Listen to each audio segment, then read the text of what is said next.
Today, we're talking about how to get your offer accepted in a competitive real estate market, which is San Diego 95% of the time. Getting your offer declined is the most heartbreaking experience, and it doesn't help when you go through multiple offer declines back to back to back before you finally get an offer accepted. No kidding. You think it's simple. Find a home, write an offer, wait for a yes. But if you've been out there shopping, you already know it's not that easy. The best homes, the ones you fall in love with the hardest, are getting multiple offers, and too many buyers are left wondering why their offer didn't make the cut. Here's the problem. Most buyers and their agents think it's all about price, but the truth is there are a dozen other details that can make or break your offer. And if you don't know what they are, you're walking into negotiations half blind. You're practically blindfolded in a dark room trying to swing a bat at a ball that you don't know which direction it's coming from. In this video, I'm gonna break down the 8 biggest factors that actually influence whether or not your offer gets accepted. From the agent you hire to the way your offer is presented to how your lender and paperwork is structured, and the timing plays a role as well. The real key, getting the seller and their agent to want to work with you and your agent. Pleasure doing business. Yes. And here's the thing, most agents don't walk you through this in detail, either because they don't know it themselves or because they don't want to admit how much of the outcome rests on them. And that's where I got you covered. If we haven't met yet, I'm Carl Kyler, your San Diego realtor, and I've been helping buyers navigate the competitive market since 2004. And if I've learned anything over the years, it's that a good offer doesn't happen by accident. They're crafted, positioned, and communicated the right way. If you're new to the channel, consider subscribing and liking this video. And if you find value in this video and are interested in working with me on your next sell or buy here in San Diego, my contact info is in the description below. Let's jump on a call and see how I can help you with your next move. Now, let's talk about how to make your offer stand out and for you to get the next win. Factor number 1, the agent you work with makes a massive difference. The single most important factor in whether or not your offer gets accepted is the agent you hire. Now, I'm not saying that to pat myself on the back. I'm telling you this because I've been on both sides of the table and I see it happen every single time. I even do it myself. When a listing agent gets an offer, the very first thing we look at, right after price, is who the buyer's agent is. We check their name, their brokerage. If we don't recognize them, we do some digging. We will check things like reviews, transaction history, and reputation. Why? Because the listing agent and the seller have to work with that person for the next 30 days. If your agent has a reputation of being lazy, unorganized, or a pain to work with, I'm not kidding you, your offer goes to the bottom of the pile, no matter how good the numbers look. And yes, we communicate all of this to our sellers. Now, I know that sounds harsh, but let me be real with you. Sellers want smooth and easy transactions. Listing agents want to know that when we call with a question, your agent's going to answer, that if there's a hiccup, it'll get solved quickly, that if your agent says you're approved, it means that the lender is already solid. We don't want drama, we don't want delays, we don't want disorganization. We want to definitely not want to babysit another agent through the entirety of the deal. So when you're interviewing agents, and yes, you should be interviewing more than one. I did a video on the questions you should ask a real estate agent when interviewing them, and I'll be sure to link that at the end of this video. Don't just ask how many homes they've sold. Ask how they handled offer negotiations. Ask how they build rapport with listing agents. Ask what they do to make their clients' offers stand out. Because if they can't answer those questions, you're already at a disadvantage before your offer is even written. Long story short, the agent you hire isn't just filling out paperwork. They're your voice, your negotiator, and your shot at getting the home you actually want. So choose wisely. Next, factor number 2, offer presentation has to be on point and dialed in. After the listing agent checks who wrote the offer, the next thing we look at is how it was written. I'm talking about the actual paperwork, and no joke, it would blow your mind how many offers come in sloppy, incomplete, or just flat out wrong. Wrong dates, missing documents, outdated form from like years ago, names misspelled, contingency timelines that don't even make any sense. These are major red flags in an offer. A messy offer says to us listing agents that this buyer's agent clearly doesn't know what they're doing. This deal probably isn't gonna go smoothly. It screams amateur hour, and that makes your offer look risky, no matter how good the price is. In fact, it's hard to even take your offer price seriously when your offer itself is full of mistakes. Thanks, but no thanks. Offer presentation is your first impression. You only get one shot at it. It sets the tone for the whole deal. A clean, complete professional offer says that we know what we're doing and we're serious and we're ready to close. And that's gold in the eyes of a seller and a listing agent. Now, here's the crazy part. Most buyers don't even realize this matters. Honestly, even a lot of buyers agents don't get it. You don't see how often offers come in looking like they were typed up on a busted fax machine from the late 90s. But as a listing agent, I see it all the time, and yes, it gets noted. So if you're a buyer, be diligent. Review the offer your agent prepares. Double check the terms, confirm they have your proof of funds and pre-approval letter and everything that strengthens your offer. Make sure that the T's are crossed and the I's are dotted, because presentation is your first major chance to make the seller and the listing agent actually want to do business with you. Next, factor number 3, a buyer agent has to be aggressively proactive with an offer. Here's something that most buyers never realize. A strong buyer's agent doesn't just write up an offer and hit send. The agents who get the most offers accepted are the ones selling the offer to the listing agent before the seller even sees the actual offer. What does that mean exactly? It means that before I write the offer for a buyer, I'm already on the phone with the listing agent introducing myself. I notify them that you're interested and that we're gonna be submitting an offer. I talk up your strengths as a buyer, your financials, your flexibility, your enthusiasm for the home. I then ask if there are any specific details that the seller is looking for that we can write into the offer. This gives us the leg up on any specific conditions that we can agree to ahead of time. After I get those details, we submit the offer, and then I come back to the phone with the agent again, reminding them how excited you are to get the home, how dialed in your pre-approval letter is, and how fast and proficient your lender is. I even have the lender call the listing agent and talk you up as a buyer as well. This is super clutch, and rarely do agents do this, which only helps to make your offer stand out even more. When I'm on the listing side of the transaction, I can't tell you how many offers come in with zero introduction. I mean, no call, no follow-up, nothing, just a random PDF dropped in my inbox as if it's sufficient to get their offer to the top. Here's the deal. Your agent has to be behind the scenes hustling to build rapport and to make your offer stand out among the others. Otherwise, you're losing ground before the seller even opens the file. On the flip side, when I get a call from a buyer's agent who's professional and personable and clearly knows their stuff, that carries weight.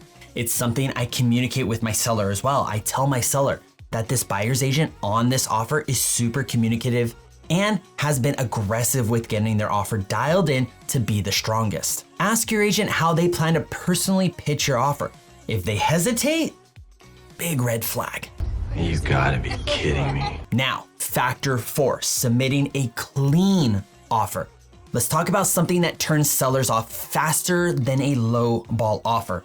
And that's asking them to pay for items that they're not supposed to, or to write in conditions that are not customary. When you make an offer, there's a typical standard for who pays for what and how certain conditions are handled. These vary slightly by region, but here in San Diego, there's a well-known breakdown of what's customary. And if your offer comes in requesting items out of the norm, it might not be a full-on red flag, but definitely a yellow. Yellow flag. It tells the seller that either A, your agent doesn't know what's customary in this market, or B, you're gonna be difficult to work with. Either way, your offer takes a hit. Even if your price is solid, small details like this can cost you the win. Sellers don't want to be nickel and dime. They don't want to feel like they're doing you a favor.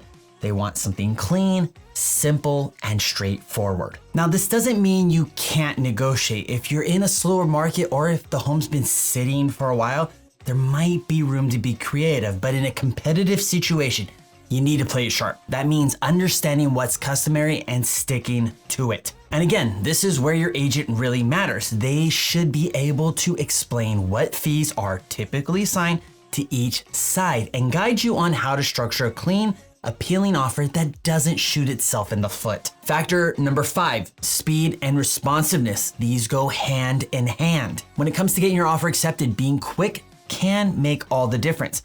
I'm not talking about rushing through the process or making snap decisions. I'm talking about having an agent who knows how to move quickly when needed.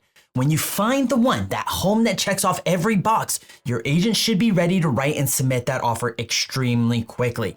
If you decide to move on a property, there's no reason whatsoever that an offer cannot be completed within 24 hours and submitted to the listing agent. So why does this matter? Because timing sets the tone.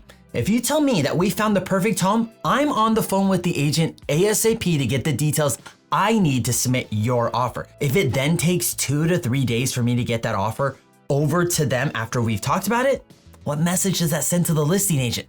That we're slow, unorganized, not really that serious? Same goes for communication. If your buyer agent isn't responsive, that means missing calls, not replying to emails, or delaying conversations with the listing side, your offer is falling behind, no matter how strong it looks on paper. This is so important in a competitive market. Things move fast, and agents who can't keep up will cost you opportunities. Now, as much as it's the responsibility of the agent to move quickly, so is it yours. All your financial docs, like your proof of funds and your pre-qualification letter, should already be with your agent. When your agent sends you the offer to review and sign, do so ASAP. Don't wait till the next day after you get back from the farmer's market and had lunch. Come on, do you want this home or not? If your agent is showing up with urgency, you need to do so as well. So here's the takeaway. Ask your agent how quickly they turn offers around. Ask them how accessible they are on weekends or in the evenings or when it's go time. Missing out because someone outbid you, that sucks, no way around it.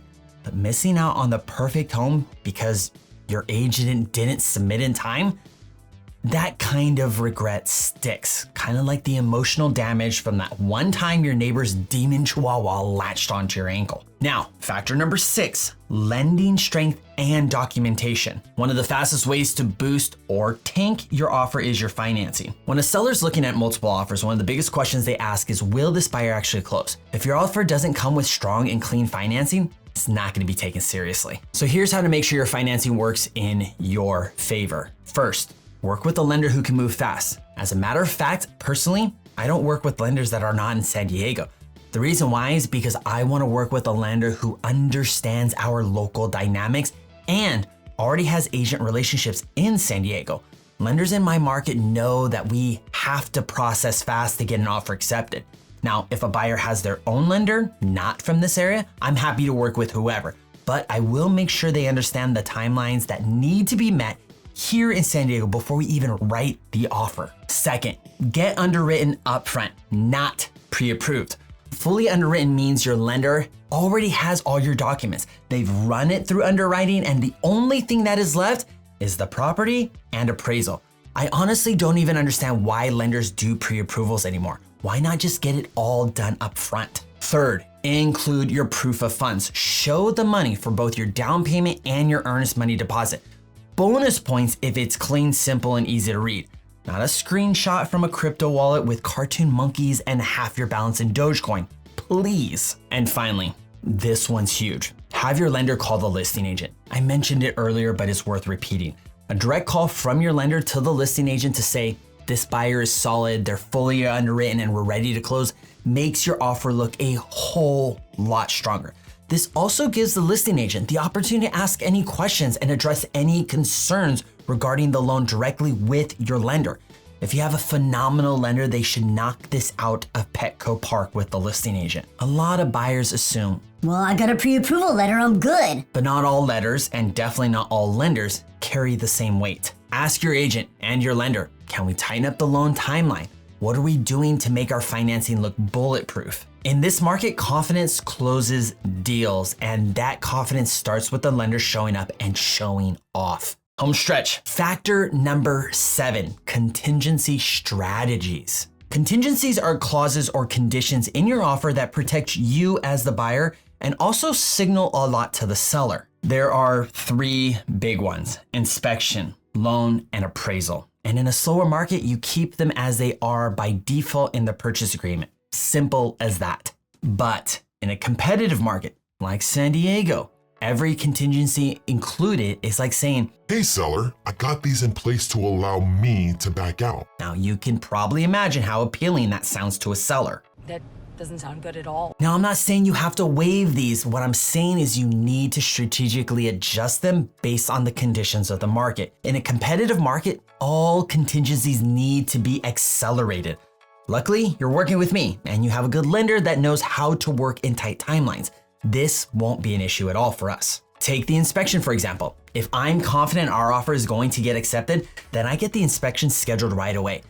This way, once the acceptance comes through, we have the inspector in the house within a couple days. And if I know there are other specialized inspectors that will be needed, then I'll schedule them as well. This way we get all of the inspections done shortly after opening escrow, and we are confident in tightening that inspection contingency period. Now for the loan contingency, if you're fully underwritten like we talked about earlier, consider reducing that to 12 to 15 days or less.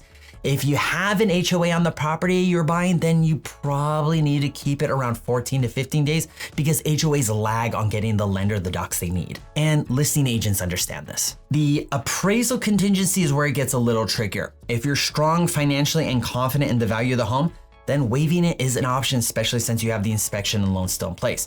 Now, if you want to keep that contingency, that's totally fine. It's actually pretty common. At the very least, reduce it to 12 to 14 days then. Just a bit shorter than the loan contingency.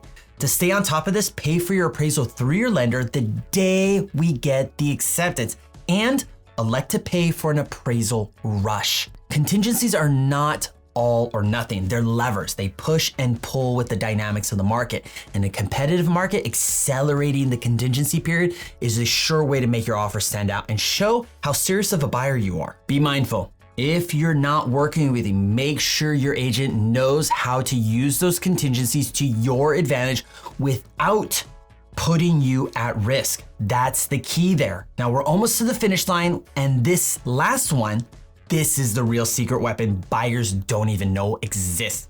And oddly, a lot of agents aren't familiar with it either. This move can keep you in the game even when you're not the highest offer on paper. Let's talk about the 8th factor, escalation clauses. Now let's imagine you found the perfect property. You want it and you're willing to fight for it, but you also don't want to throw out some wild number and overpay by like $20,000 just to win the property. And that's exactly where an escalation clause comes in. An escalation clause is a smart little tool that says, I'll pay X amount for this house, but if another verified offer comes in higher, I'll beat it by $5,000 up to a certain cap. The $5,000 is only an example. You can offer to beat the highest price by any number you choose. Here's how it looks. You offer $1 million. Your clause says you'll beat any verified offer by $5,000 not to exceed $1,050,000. If someone comes in at $1,030,000, boom, your offer escalates to $1,035,000 and you take the lead. It keeps you competitive without blindly overpaying. Now, not every listing agent is in love with escalation clauses. God knows why. Some thinks it adds complexity and a few might push back. Now, I always check with the listing agent during the counter stages to see if they're open to it. If they are, I add it into the counter. The escalation clause also shows the seller that you're serious, that you're ready to win, and that you've thought this through. You're not just playing games here, you're bringing the strategy. The key is to structure your clause clearly. Cap it at a number you're comfortable with and have your agent prep in a way that makes it easy for the listing agent to understand and verify with no confusion and no drama. So if you're in a multiple offer situation, you want to stay competitive without throwing your budget out the window, ask your agent about adding an escalation clause. If they say they don't know what that is, well, then you can find my number in the description below if this one slips away. Or better yet, maybe you should reach out to me before it does. I'm happy to take on a new client. And that's a wrap for this video. I hope this walkthrough of the 8 factors will help you in your negotiations for your next purchase. Something to keep in mind, depending on market dynamics and how you leverage these or apply them will change. In the context of this video, I described them in a high demand market. It's important for you to have a conversation with the agent you're working with to understand the market dynamics and then to ask how these factors can be applied relative to the market. Again, if you're looking for a real estate agent to work with for your next sell or buy, my contact info is in the description below. Give me a call and let's talk. Now be sure to like and subscribe if you haven't already, and if you're interested in checking out my other content, I'll have videos pop up in either of these corners for you to click on next. As always, I'm Carl Kyler, your San Diego Realtor. I'll see you in the next video. Shh.